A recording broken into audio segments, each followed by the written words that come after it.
Okay, hi everybody. Oh, I don't need that. Hi. So let's get this show on the road. I'm Jeremy, for those who don't know me. I'm the director of the honors program here at SVA, and I'm so pleased to welcome you this evening to our Art and Politics lecture series. For those for whom this is their first event, the Art and Politics lecture series is a monthly set of lectures co-sponsored by the SVA honors program and the BFA in Visual and Critical Studies at SVA that probes into the connections between art and politics, historically and in present, in light of the severe and major crises facing humanity, crises of rising authoritarianism, crises of prejudice, crises of economic inequality, crises of the climate, and more. We try to understand what art and politics have to do with each other, maybe don't have to do with each other, to help us think through our present condition.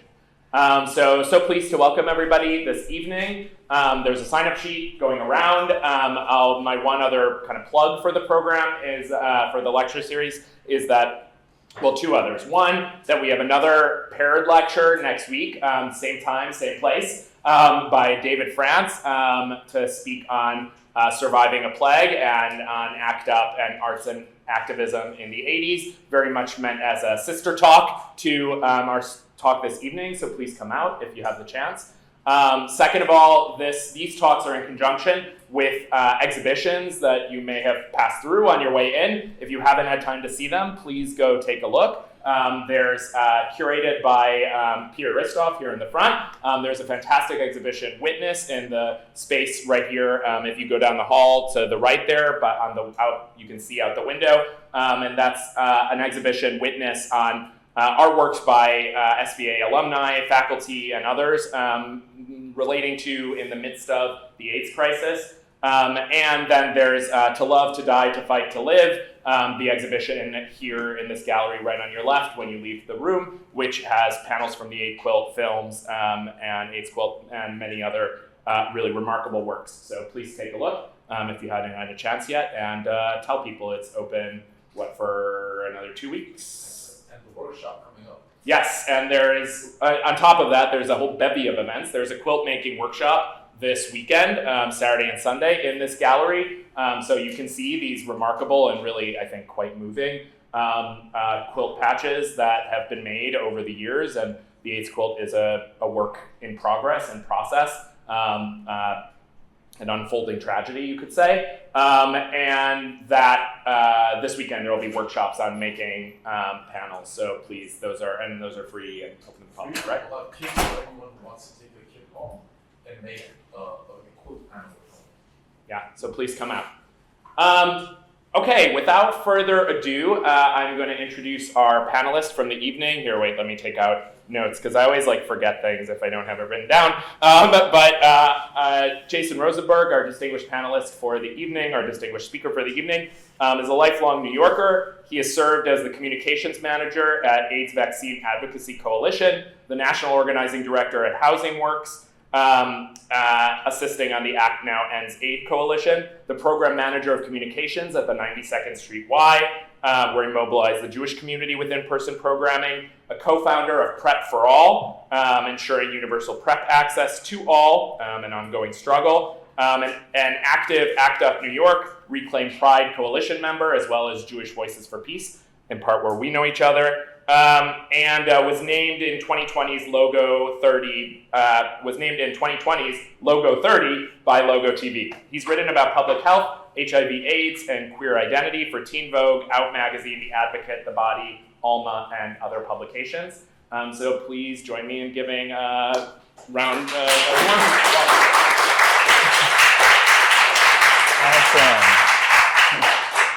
Awesome. Thank you so much, Jeremy. And thank you everyone for showing up on a Monday night. So as Jeremy said, my name is Jason Rosenberg. I use he, him pronouns. And I'm really deeply honored and thrilled to be here today at SVA to discuss the ongoing legacy of the AIDS movement, specifically ACT UP and how it's helped transform the HIV/AIDS response and inform present-day fights, including the COVID-19 pandemic, the fight for a ceasefire and a free Palestine, and most recently, Trump's 2.0's attacks on domestic healthcare and global aid. So in the interest of ACT UP and in the interest of ACT UP New York actually starting their Monday night meeting in 12 minutes, I want us to kind of do an exercise and get to know each other a little bit. So if everyone can maybe turn to someone they don't know and say their name, their pronouns, and kind of an emotion that they're bringing in this evening. So maybe just like a few seconds for that. And try to get someone you don't know. All right. How do we feel? Okay.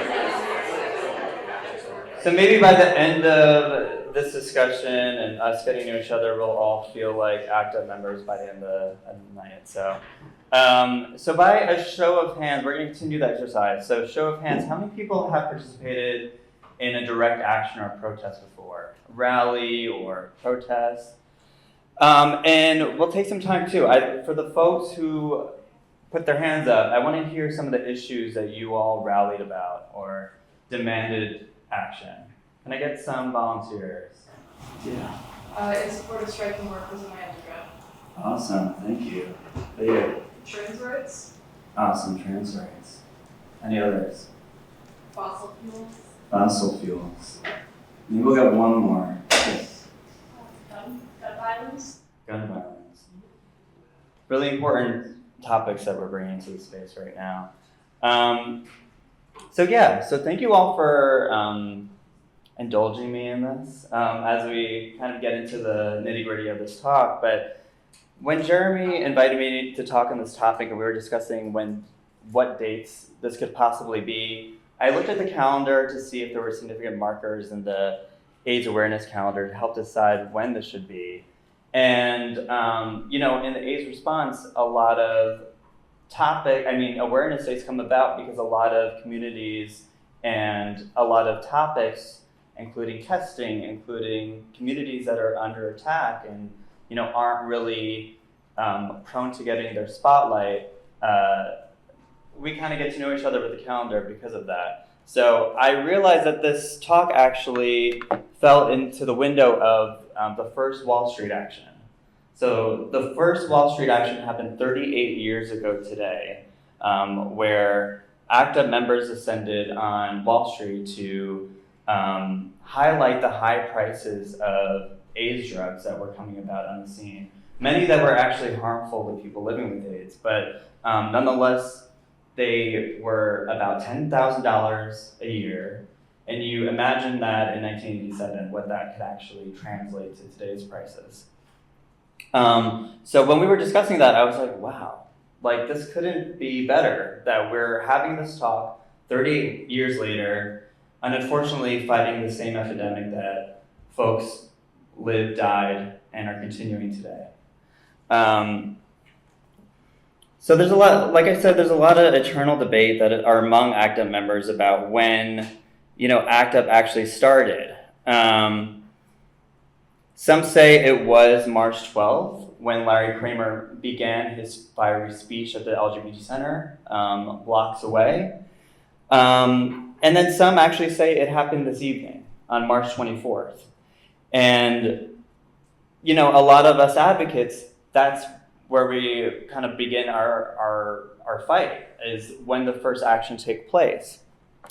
So as I mentioned, the first ACT UP demonstration descended outside the New York Stock Exchange to protest large pharmaceutical companies and their role in AIDS deaths due to price gouging and profiteering on life-saving drugs. That action, 250 people participated and 17 were arrested. And when organizers discuss concepts such as theory of change and effectiveness of direct action, it's easy to reference these early ACT UP actions, even just specifically these 3 Wall Street actions. I'll speak about two of the simultaneous ones. A year later, the first Wall Street demonstration, ACT UP returned to the same scene with 1,000 members to protest Burroughs Wellcome's, that's a pharmaceutical company, exuberant price on AIDS drugs. And as I mentioned, the drug was priced at $10,000 a year. 105 activists were arrested in civil disobedience. And then the third arrival that happened a year later, 7 ACTA members made their way into the stock exchange with fake ID badges, unfurled a banner that read "Sell, Welcome," and just days later, the price of the AZT drug went down to $6,500 a year. And why do you think it's important that I'm bringing up both the number of advocates that participated and also the price of the drug? Does anyone have an idea why I would do that? It shows that mobilization of communities is effective. Exactly, thank you. So that's why, is that we're able to build power and build strategic change when we have people power. And then also when we have certain escalations, such as people actually inserting themselves into the stock exchange to find that power. Another piece that made ACT UP unique to other movements was the role that location and visuals played in direct action. So yeah, I'm gonna get to it. I'm gonna break down some of ACT UP's most prolific demonstration locations and some of the visuals that accompanied them to help get a better sense of how location and visuals played a role, and then also how it helped inform our present day actions. So I'm gonna put it here. So here's some of the locations that I'm gonna kind of break down for everyone. Wall Street, which I mentioned, Grand Central, the Statue of Liberty, Trump Tower, and the New York City AIDS Memorial. So this is the demonstration that I mentioned on Wall Street, the first one against Borough's Welcome. And here you'll see folks, advocates, lying on the ground. Does anyone know what that's called? A dying, yeah. So folks participate in a dying to visualize in a literal visualization of how people can be affected by death. And ACT UP really magnified this with the dying, and now we still see that done today. So here's another example of the stock exchange in Wall Street being used as a location. Just like the AIDS crisis, the COVID-19 saw similar parallels that we see in the AIDS response. That includes inaccess to testing, treatment, and vaccines, early criminalization laws that had folks criminalized for different behaviors, and now materialize into anti-mask laws, which are, as we see it, as anti-protest laws, and also disease, stigma, and shaming around health behaviors and decisions. So what we're seeing there is actually a New York-based ad hoc coalition called the End Vaccine Apartheid Coalition. And what the coalition wanted to show was that how pharmaceuticals still had a hold on people's bodies during the COVID-19 pandemic. You'll see people doing that same die-in, but having locations of where, at the moment, March 11, 2022, how many people died as a result of pharmaceuticals having a hold and grasp on these life-saving vaccines. And basically, the coalition was composed of veteran AIDS activists, public health advocates, and just as I mentioned, saw the domestic and global disparities of COVID-19 vaccine access. And we know the pharmaceutical manufacturers, Pfizer, Moderna, Johnson & Johnson, and other manufacturers had patents created for these COVID-related products, which made it that more challenging to mass produce. Advocates joined together in a global movement for what was called a TRIPS waiver. And I know probably not a lot of people know what a TRIPS waiver is, but a TRIPS waiver was designed to have a temporary waiver on these vaccines. So advocates across the world demanded that their leaders implement that TRIPS waiver. And eventually, thankfully, the WHO, the World Health Organization, helped implement that TRIPS waiver. So one final action that I'll share here around Wall Street is linked to the rising profits of big banks and US-based defense contractors, to the still ongoing genocide in Gaza, killing and displacing thousands of Palestinians, You'll see banners reading, Jews say divest from Israel, Gaza bombed, Wall Street booms. And this was connected to defense manufacturers and also companies that are profiting off of genocide. Other signs, which aren't pictured here, say fund FEMA, not genocide. And this is especially relevant as the Trump administration expedited $4 billion of military aid to Israel while gutting and dismantling federal programs such as FEMA, USAID, Medicare, and Medicaid. Another tactic that ACT UP continued to explore was the use of disruption within highly foot-trafficked areas. I'm going to share one more photo from this action. This is JVP organizer Elena Stein. So you'll see the date October 14, 2024, and by that time of different groups and specifically JVP demanding a ceasefire, this is over a year of genocide in Gaza. Tens of thousands of Palestinians killed, many more displaced, and we needed a way to escalate and build pressure. And we did that by what we call actually going limp when doing nonviolent civil disobedience. And this is kind of a really visual way to see it, is that it's still nonviolent because you're not resisting arrest. And before I actually get into the nitty-gritty, raise your hand if you've heard of the word civil disobedience before. So there's a lot of hands. So the word, how we use civil disobedience dates really back from the civil rights era of boycotts and sit-ins, back in the civil rights era. And it's used to basically show and really use pressure to use our bodies in protest. So a lot of times in civil disobedience, people will do a sit-in. There's also ways to link your arms. And you non-violently accept arrest and risk arrest. You typically get up and you'll put your hands behind your back. You'll comply with what police officers tell you to do. But what we see here in this action is showing that we needed to show the media, we need to show the public that things aren't happening quick enough. People are dying at an escalated rate, and this is kind of a way of basically doing that. And going limp meaning basically having your body as like drop weight. So you're not completely complying by getting up, but they're lifting you. You're still complying by doing what you're told, and that's one example of what that can look like. So as I mentioned, the next kind of tactic that I wanted to show is how we use ourselves and our movements for highly foot-trafficked areas. And one prolific action or actions, because it was multiple days of action, is ACT UP's Days of Desperations action. These actions created a spotlight on government neglect, discrimination of people living with HIV/AIDS. And I'll show some images of this. But activists flooded Grand Central Station lobby in the peak of rush hour, unfurling banners that said 1 AIDS death every 8 minutes, money for AIDS, not war.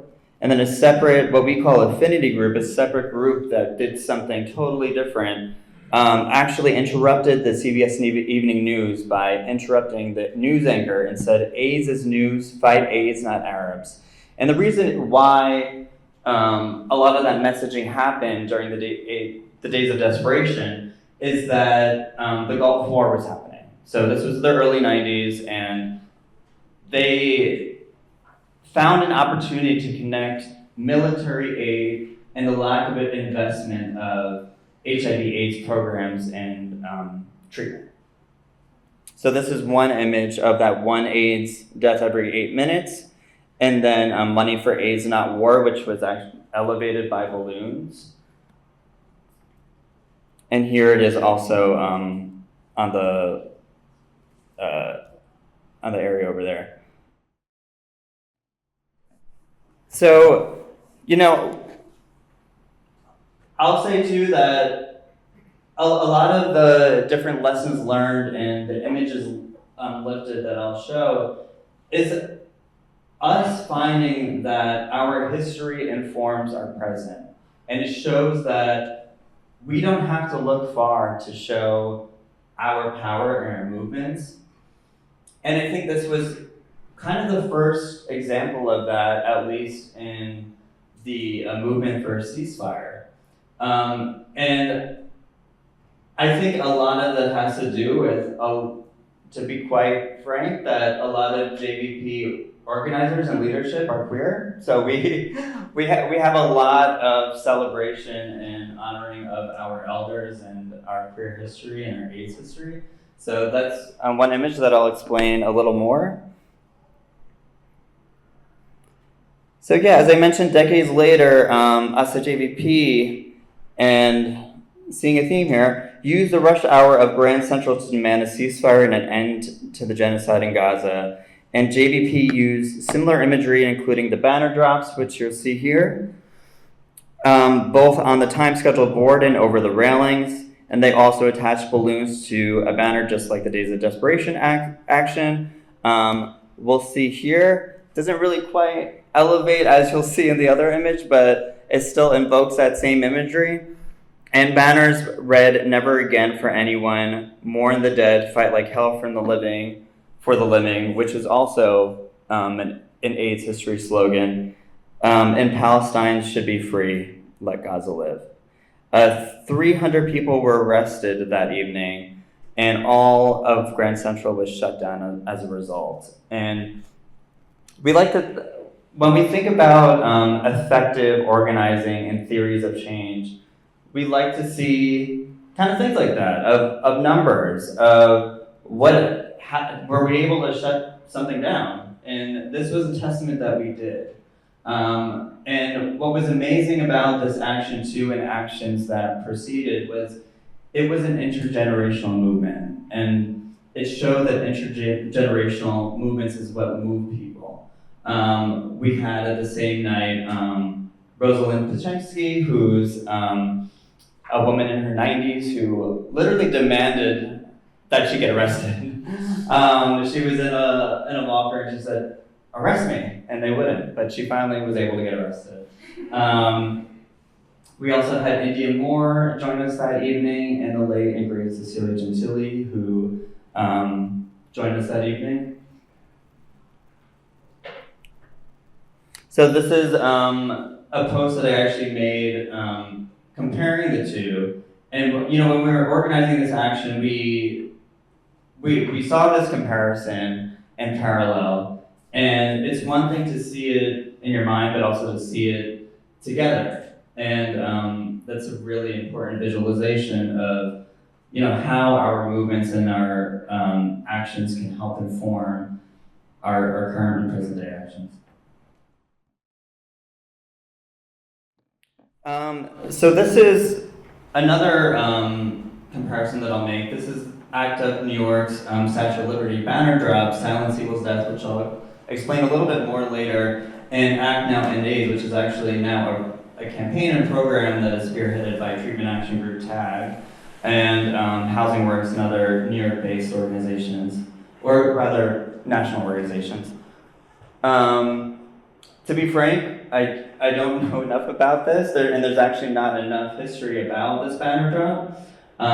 But later too, AIDS activists, part of Rise and Resist, were part of another action around immigration that were tied to the Statue of Liberty. But then I'll bring up our next visual of JVP. And once again, the Jewish Voice for Peace used the Statue of Liberty to demand a ceasefire, Palestinian freedom, and to show that the world is watching, which they were as a result. And I'll bring it to this. So another ACT UP action that is kind of overlooked or not really discussed among historians or even ACT UP members till this was actually brought up in a Slate story, was ACT UP's Halloween action outside of Trump Tower, protesting Trump and the New York City mayor who allowed Trump to receive a tax abatement, so received basically city funding to create Trump Tower. And once again, as we saw in the Wall Street action, but as we see obviously now in Trump 2.0, that Trump became a symbol of greed, a symbol of wealth, and protesters here were actually from the Housing Committee of ACT UP. So there were different committees of ACT UP that were focused on different issues, treatment, housing, and a load of different issues because there were a lot of intersectional issues to address. Signs included Sound School's death, 10,000 homeless PWAs, which is people with AIDS, 64 beds, money for AIDS, not malls, and then 2 participants hung a banner, 10,000 homeless with AIDS, and flyers read, New York tricked out of AIDS care, Trump treated to tax abatements, and don't let New York become a ghost town.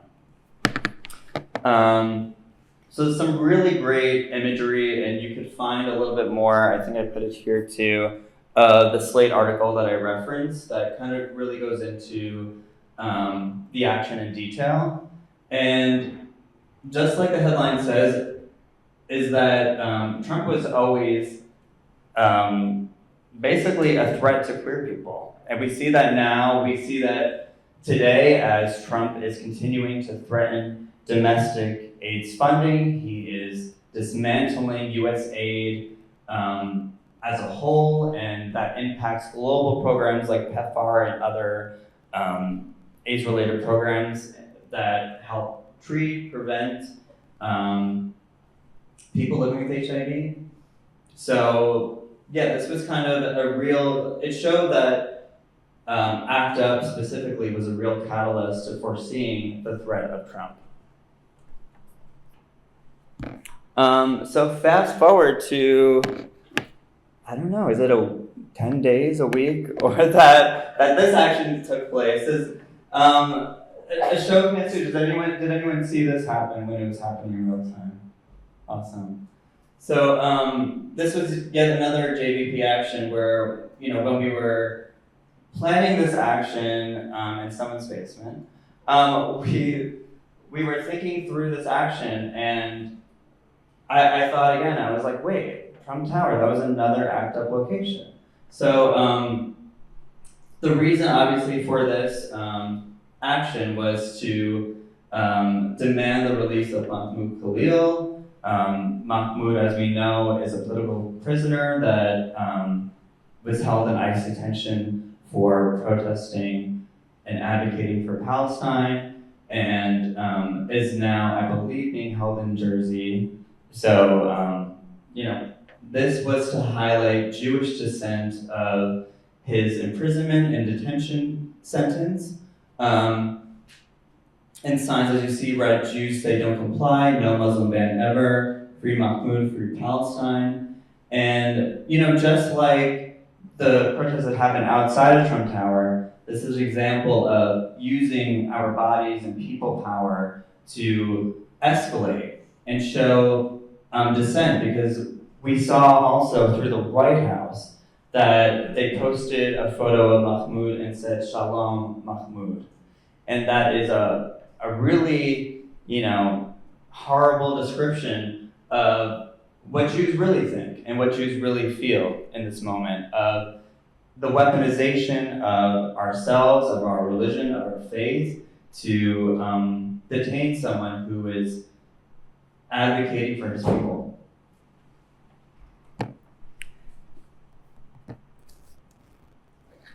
And I'm going to just round out with one more action that we did. So this was in last year's Pride, June 28th, 2024, and a lot of us were discussing how do we round out Pride Month. And we saw that there was an opportunity because Joe Biden was coming into town for New York City Pride. And we said, how do we get to him? How do we find a way? We know that there's going to be a lot of Secret Service around, and how do we do that? And the goal was to get to Stonewall, but that was actually where he was speaking. So in ACT UP fashion, and in we brought it to the New York City AIDS Memorial, which was just blocks away from Stonewall.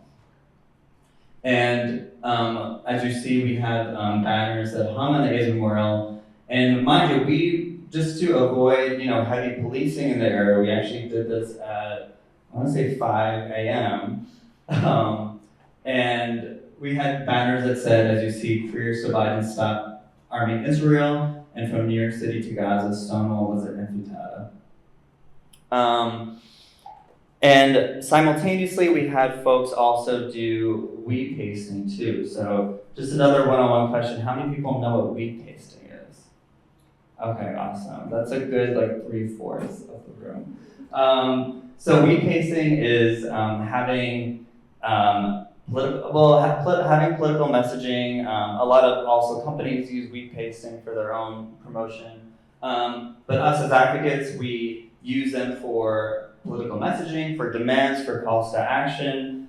And it's literally a piece of paper and then some adhesive that you put on. And, as I mentioned, you kind of usually have to do it at the wee hours of the morning or, you'll get caught. And I'm actually not sure the charges, but I'm sure it wouldn't be great. So that was also happening with similar messaging, and I think we had a few others as well. But that happening at the end of Pride.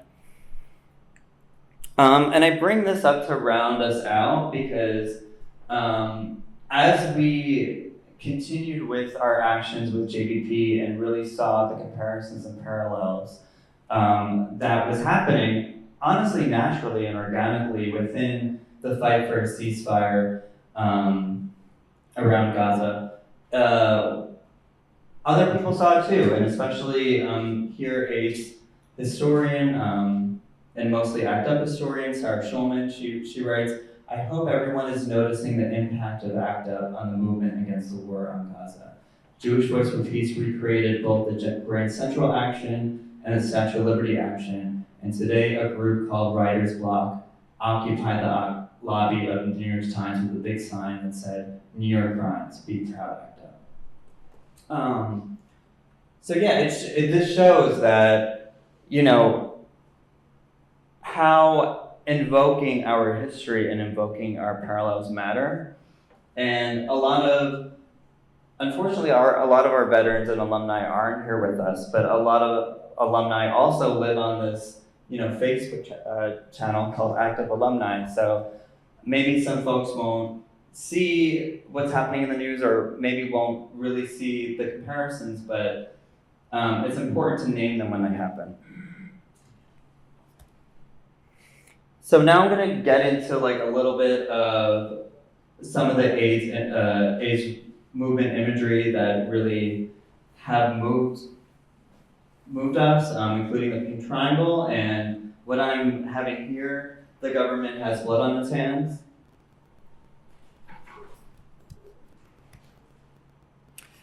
So this is the original Silence Equals Death poster that was created actually before ACT UP was created, but obviously used and made famous by ACT UP. And can anyone tell me the pink triangle? Does anyone know how that was, why that was lifted? Yeah. To designate gays in the Holocaust. Exactly. So a pink triangle was used in their uniforms to represent the attacks of queer people during the Holocaust. And what Grant Fury did, who designed this in the Silence Equals Death project, did to do was reclaim that imagery. And that imagery was actually even reclaimed before the Silence Equals Death poster that we see here, and reclaimed in the queer liberation movements before that. So already we were seeing how images that were used against us were used to reclaim our power. So now I'm going to get into kind of an updated inverted pink triangle. Since I kind of straddle the lines of ACT UP and Jewish Voice for Peace, a lot of us were trying to see how we can connect both those issues. How we can connect ending the epidemic with the movement for a ceasefire. And something that we saw even under the Biden administration, that we saw Congress opened up policies to for cuts of over $700 million for domestic AIDS programs. But what we still saw was money funneling in for this unjust war. So what we did for a symbol of solidarity, and then you'll see some imagery of the demonstration and visual that we had after, was linking both causes together with this image, which is amazing because when I travel, I see these places and I'm like, wow, like that's pretty insane. But this design was made by Sean out of Visual Aids. We called Sean to create this image, and he of course did it flawlessly. And this is kind of what it actually transpired as a result. We had veteran ACT UP members and JVP members join together at Lincoln Center. Yet another, it probably was at some point an ACT UP location, but not to my memory, but we used this backdrop as a symbol of a really important location to say this image, fund healthcare, not warfare. So as I mentioned that, as Congress was threatening cuts to AIDS programs, we were seeing astronomical levels of funding and arms sales to Israel as they were used to drop bombs on innocent civilians. And we did this on the eve of World AIDS Day so that when people woke up the next day on World AIDS Day, which is on December 1st of every year, they woke up to this image. And while that was happening, we had folks hand out flyers. I think that's the next image. This is artist and photographer Nan Golden, who joined us, who, by the gifts of God, was available that evening because she had an opera ticket. So she was actually going to the opera right after she took this photo. But you'll see on the flyer it says the government has blood on its hands, one child killed every 10 minutes in Gaza.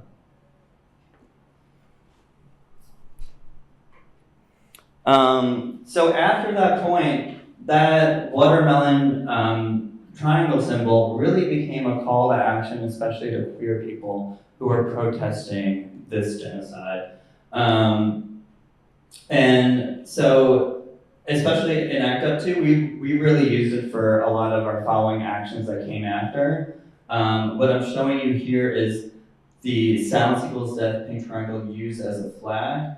And we did this Fire Island action and infiltration because we saw Representative Richie Torres, who's been a queer person who has been really a mouthpiece for AIPAC, the pro-Israel lobby group, and really just regurgitate a lot of the propaganda that has been used against Palestinians. So he was being honored that year. A lot of us did not love that. And in addition to Richie Torres being honored, ACT UP was also honored. So that is kind of where ACT UP comes in. We probably would have also protested Richie Torres, but we came in because we were also being honored.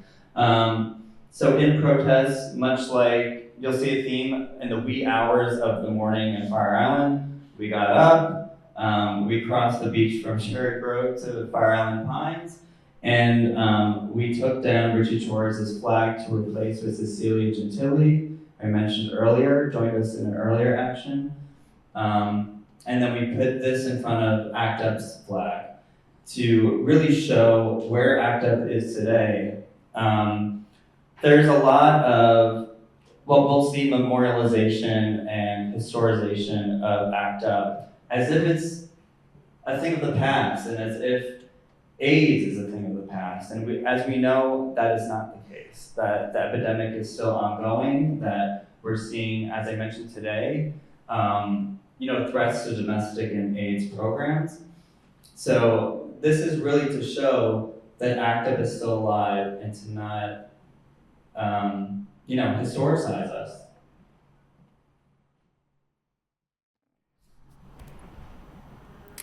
So this is again another way to show that we used the inverted watermelon image.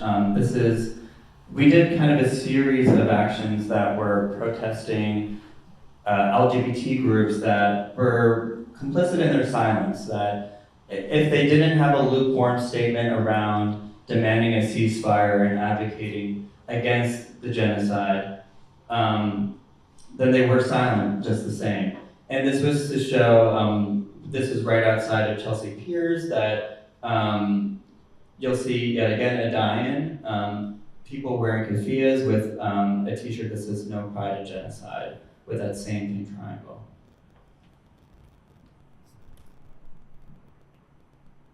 And once again, I'm going to bring it to today. So you'll see people wearing this shirt, as I mentioned earlier, we're on an ongoing crisis because the Trump administration is dismantling U.S. aid and global aid programs such as PEPFAR, which provides a lot of aid, both directly impacting people with HIV and also those that might be affected. And this was an action that we did in late February, calling out Trump and Rubio, but also calling out Congress for their silence on it, their complicity.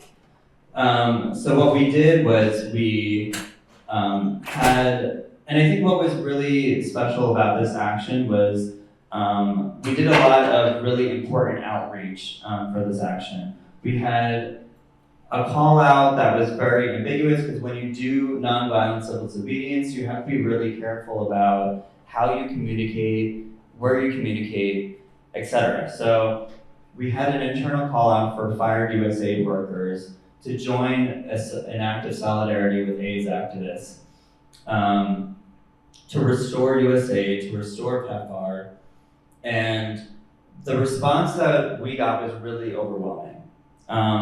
We had folks on the phone who were crying not because that they were fired and because they didn't have any more income, but because they knew how this would affect people on the ground. And before we did this is actually in the Capitol Rotunda in the Cannon building. Before we did this, we had a small training, and people were sharing their feelings and their ideas, and someone came up to me and said, we have nothing else to lose. So this was, in many ways, the first time that fired USAID workers put their bodies on the line in nonviolent civil disobedience. So it was a really, in my opinion, one of the most profound things that I've helped organize. And you'll see signs that say "Save USAID, Save Lives." I think I have some more images of this action too. And obviously you see my shirt that says "AIDS funding cuts kill," and it says "PEPFAR saves lives." And once again, Sean from Visual AIDS also did this. So shout out to Sean from Visual AIDS. And some more imagery from that as well. U.S. Congress kills people with AIDS worldwide. Stop the deadly global AIDS freeze. And once again, really using, the dying as a visual, and as I mentioned, this the government has blood on its hands imagery as well. So I feel like I dropped a lot of information at you both.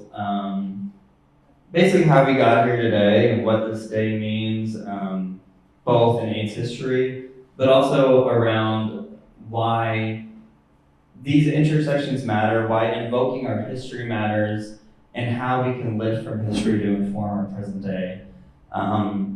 But yeah, I would love to know if you have any questions about any of the 15 actions that I shared with you today. And I really did this, I was wondering how I was gonna do this, and I did this as a slideshow because I think images matter, and especially when we talk about our history.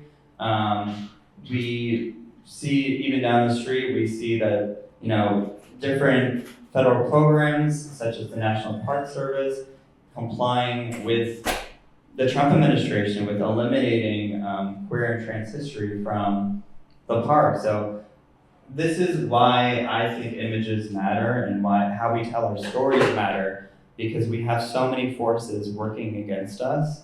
And so yeah, anyway, I threw a lot of images and history and even personal experience with how we got these actions off the ground, but I'd love to hear from you if you have any questions about any of these different actions, or even want me to rewind back if you didn't get a closer eye.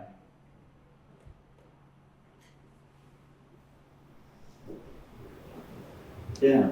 So, like, other than limping and, or what's it called when you let your body go limp? Oh yeah, no, it's going limp, yeah. Limping and dying I saw a lot of people in the photos sitting down. Mhm. So, sitting down, is that also a way of is that also a tactic to not be necessarily overt while being overt in peaceful protesting and civil disobedience? Right. Doing a sit-in really symbolizes that nonviolence aspect, is to show the cops when you're ready to comply that you are doing it nonviolently, that you will comply. As I mentioned with the going limp, a lot of us are still sitting, but we're drop weight so that they have to literally lift us up to get arrested and, safely bring us to. A lot of times what happens in New York City is One Police Plaza, which is in Chinatown. So yeah, that's kind of usually what happens when you do civil disobedience, that you sit down to show that you are complying, that you're doing it nonviolently. Yeah. What usually happens after you're arrested at one of are you just like your name's recorded and then you're released these days? I don't know. Yeah, that's a good question. So usually what happens when you get arrested, so I'll kind of just go through the whole course of action, is that you do the sit-in, you wait until, whether it's here, Capitol Police, or New York City, NYPD, you'll wait to hear those 3 warnings. So they do warning 1, that's when you know that things will happen soon, warning 2, and then warning 3 is usually when they arrest folks, and depending on how you all decide as a group to get arrested is when you will comply and put your hands behind your back. Right now, they don't have those traditional metal handcuffs, but they have zip ties that arrest people. You'll get up and then you'll go into a van. A lot of times, even now, they're using, unfortunately, MTA buses if it's a mass protest, or NYPD vans, or for Capitol Police, it was a really crazy cramped van that they put us in where we had to put our legs sideways for it. So they'll transport you to a precinct. As I mentioned, usually in New York City, it's One Police Plaza in downtown. And unfortunately too, there's gendered holding cells. So you'll go into the precinct, they'll take you photos still with your cuffs on. They'll take a photo and look at your information, your ID. Then you'll go into typically one holding cell first when you're still handcuffed. And then they'll take your belongings. If you have lace shoes, they'll take the laces, anything that's in your pockets, etc. And then they'll put you in a gendered holding cell. Usually New York is good about matching your gender identity and expression, but obviously some jurisdictions might not be as queer and trans friendly. And then you wait a long time until they call your name, and then that's when you get processed. And what we do in our actions too is that we have a really organized and robust jail support team where people are waiting for you with open arms, with snacks, with hugs. And we have usually a good legal team that represents people for these actions. And so after that, what happens is you just sort of booked and information is gathered and then you're released, or is there a hearing you all have to show up at? It all depends on how it proceeds. if you have really great legal representation, which thankfully we do, a lot of times they just get dismissed and like you don't have to show up to a hearing or court. But then at times you do have to show up and it's a day going into the courts and then hopefully that's it. How does that show up on your record in terms of what the infraction is? Yeah, usually when it's dismissed, you're fine. You don't have to really walk about the day fearing anything. A lot of times with these, specifically DC and Capitol Police, is that they kind of want a record of how many times people do it. And I think right now you can only do 3 of these. And then it's an escalated charge if you go past that 3rd. Yeah. And do you think it's changed, it's gonna Well- change now in terms of repercussions with the current administration? Well, that's what we honestly fear. This was done, as you see, February 26th, so about a month ago, and it was the same process as we saw pre-Trump 2.0. We were a little fearful of that. Thankfully, everything was fine. And then with the other action that we had inside Trump Tower, it was also the same. It was fine. I think what a lot of advocates are fearing, though, is honestly our information and how we protect our information, how we protect ourselves, and obviously how we protect each other during these times. So that's one thing that I think is just uncertain. And I think, unfortunately, we have to take these risks if we want change to happen. And a lot of us are, willing to take that risk. But especially for this Trump Tower action, we did suggest, folks who are undocumented, that folks who hold a green card, and especially folks that may be trans and not join the action because, of the threats of undocumented and green card holders, but also because we were inside Trump Tower. And a lot of times when we're talking about these hot button issues, that we get a lot of escalation that happens, that we have people, what we call provocateurs, who are yelling at you, who are bigoted, and especially in a really big hub of, bad actors like Trump Tower, we were expecting that something might happen.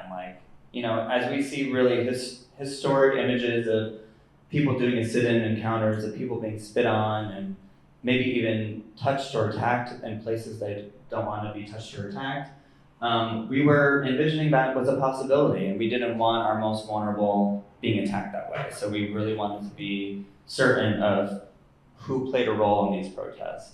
So I think we're reassessing what protest looks like right now, but we're still, at the moment, thankfully, able to do civil disobedience the same way, or similar ways. Yeah. Has the media, or at least the ones that do actually cover these protests, been able to recognize the parallels? And is there parallels? Have you noticed a trend like that? That's a good idea. I think it's one of those things where we have to name it for them to recognize it.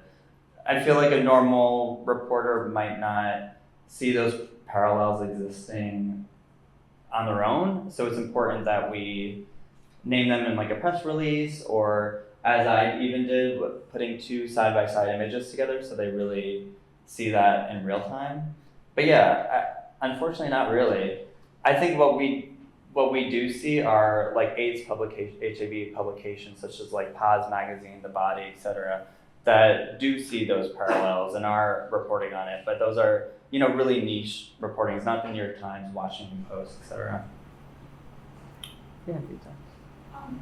How do we get involved? If we wanted to join and protest, where do we start? How do we join? That is a great question, and I'm glad you asked. So as I mentioned, ACT UP still meets every Monday night. Right now, it's virtual. They're still meeting right now, and if you end the talk and you feel energized, you can join the Zoom meeting that's happening.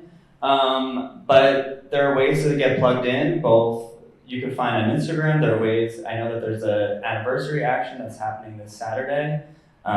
It's starting, I believe, at the A's Memorial and then descending on Tesla HQ or Tesla manufacturer area. It's to symbolize, obviously, Elon Musk's role in this dismantling of AIDS programs. So that's one way to get involved. There's every Monday night meetings. There's also, as I mentioned, that Saturday action to look out for. If you go on the Instagram, you'll see it. And for JVP, same way. You can become a member by looking online, and you'll see there's different ways to get involved that way. At least ACT UP, JVP. I'm not sure if I mentioned any other organizations, but Since Judaism has historically been a high culture of intellectualism, and now we see since the Hamas attacks in 2023, a lot of Jews have been, to me it seems, nationalism towards Israel. How has that affected the JVP? Because for me, I feel a lot of dissonance towards, and I think a lot of, with peace and love, Jews in New York especially have this blind nationalism towards Israel, and I don't really understand or believe about the genocide. So how is that, I guess my question is, affecting the JVP? yeah, I mean, I think currently JVP is fighting a lawsuit, for instance, and these are from bad actors that, these aren't real lawsuits that have any real weight, but they're doing it to try to weaken or, dismantle the power that now JVP is having and growing. And I think it just really, I would say too, it affects a lot of our personal lives too.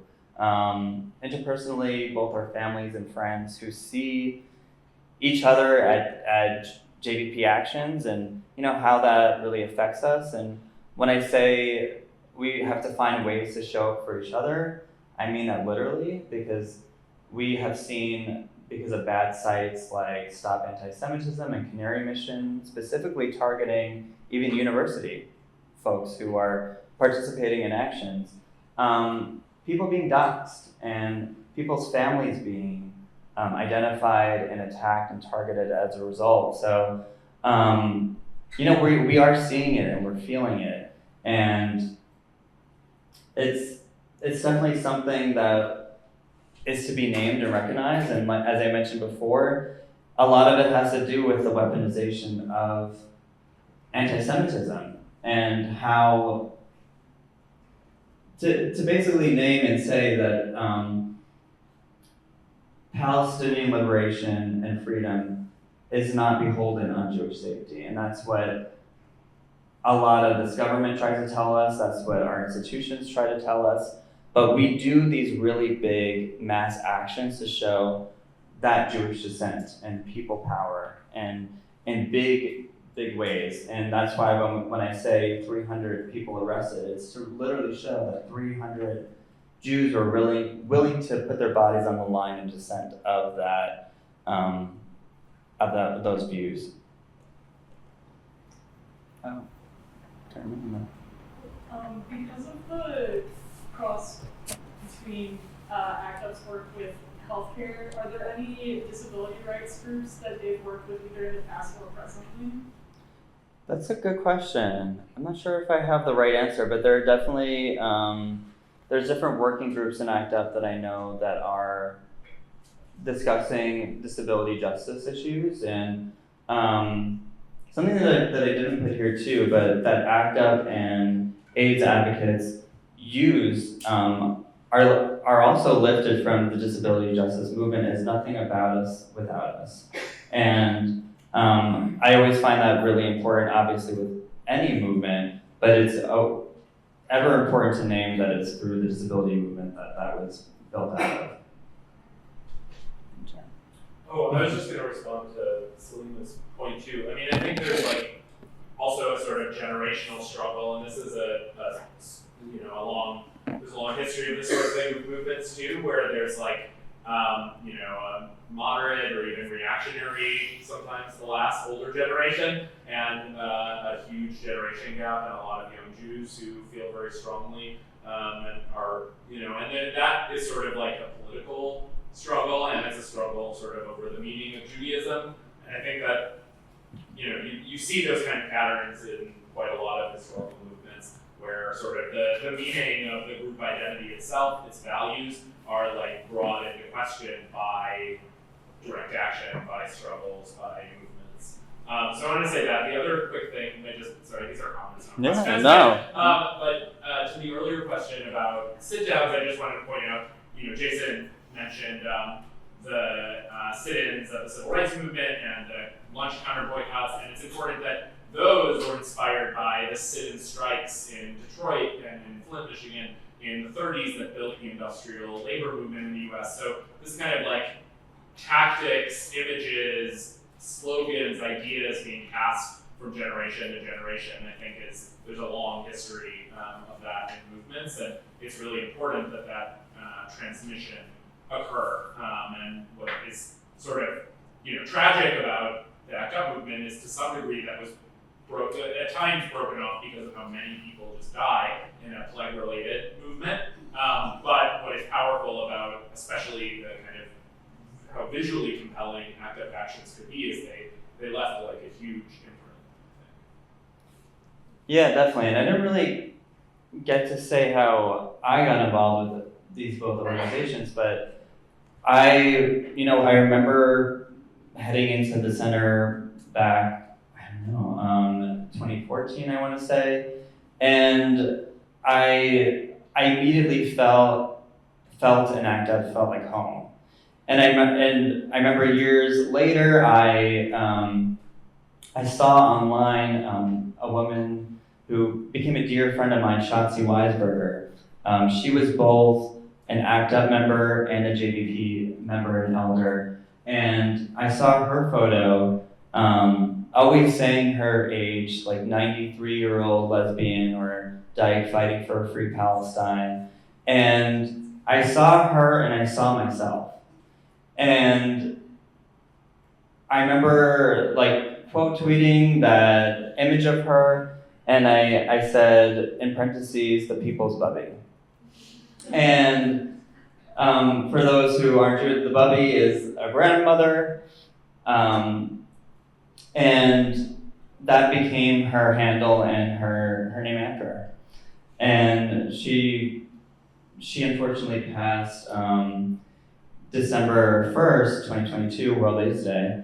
But I became involved in JVP because of Shotzi.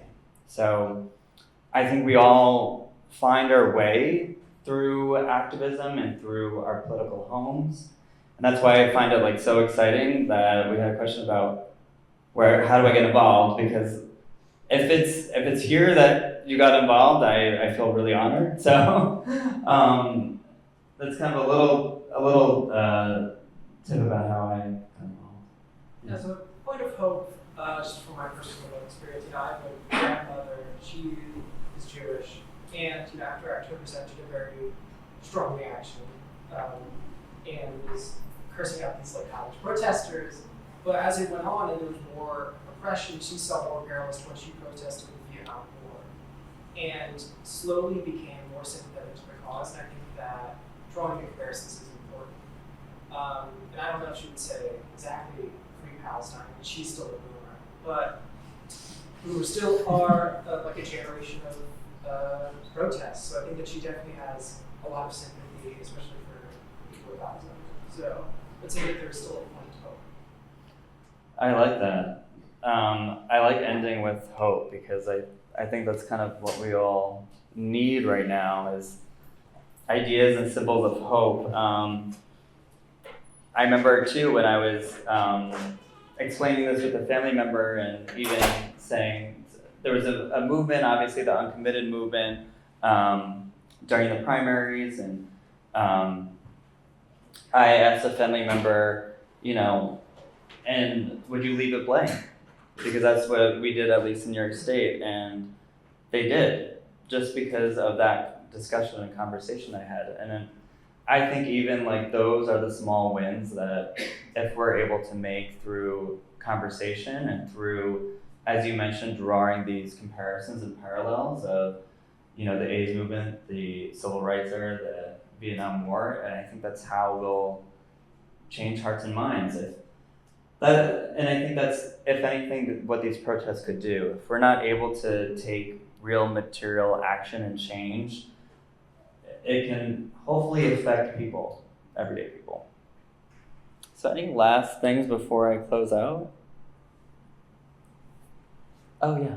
Yeah, so I kind of wanted to ask like a technical question.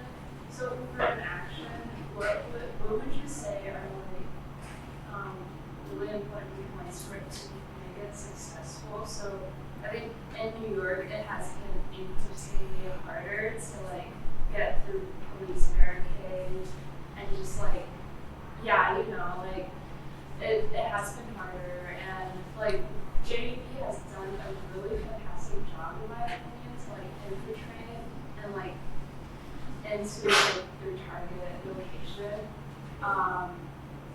So like what would you say is like I guess some things that you could recommend thinking about I guess? That's a great question. So, well, one thing I would say, even attending protests, especially now, is to always have a protest buddy. So never go to protests alone, and then also always have someone that knows where you are and where you're going, just so in case that something happens or you do unfortunately get snatched by cops, that someone knows at least where you are. But a lot of ways that we find success in protests, and that success can mean very different things. It can mean, having a headline in the New York Times, or it can mean having 300 people get arrested, or etc. And it's a lot to do with having different teams and working groups that work on specific issues and topics, such as, like for media, it would have a media and communications team. As I mentioned, jail support for people who are tracking names, date of births, emergency contacts, tactical and operations to make sure that people are going in safely. So I can get into like so many different things about how it makes a successful action, but I think it's really having a committed group together that are working on the same mission and the same goal, from scenario A to scenario B, and finding the different areas to make it happen, and to ensuring that there's enough people that feel supported to make it happen. As far as communication, we're in an age of heavy surveillance. So there are apps and platforms like Signal to communicate when you're talking about really sensitive things such as location and time, or talking about some escalated thing that you decide you want to do. So those are my little tips or pointers about how to communicate about things, but also how to create a real meaningful action.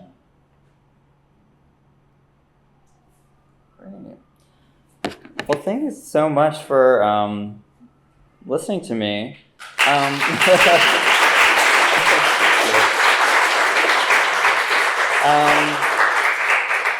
So I'll close with this, that, there's no real need to underscore how dire our political landscape is, and the need to reassess what advocacy should look like under, as you mentioned, an authoritarian regime. But I hope what this presentation shows that we don't need to look far for inspiration from the civil rights movement, from the disability justice movement, from the reproductive justice movement, from the queer and trans liberation movement, and from the AIDS movement, to see that building power is infectious, and that there are limitless ways that we could do it, and with creativity, and by leaving no one behind through it. There's no beating fascism, there's no freeing Palestine or ending the AIDS epidemic without building a movement that is both intersectional and includes our elders and movement veterans that help pave the way. I want to dedicate this talk to the memory of my uncle, who passed away next week, 5 years. He was living with AIDS but died of COVID due to Cuomo's neglect. Remember, don't rank Cuomo. And I also want to dedicate this presentation to recent ACTA veterans that passed, including Andy Velez, Timothy Lunsford, Kathy Otterston, Nanette Kazaoka, and Jerry Wells. Thank you, everyone, so much.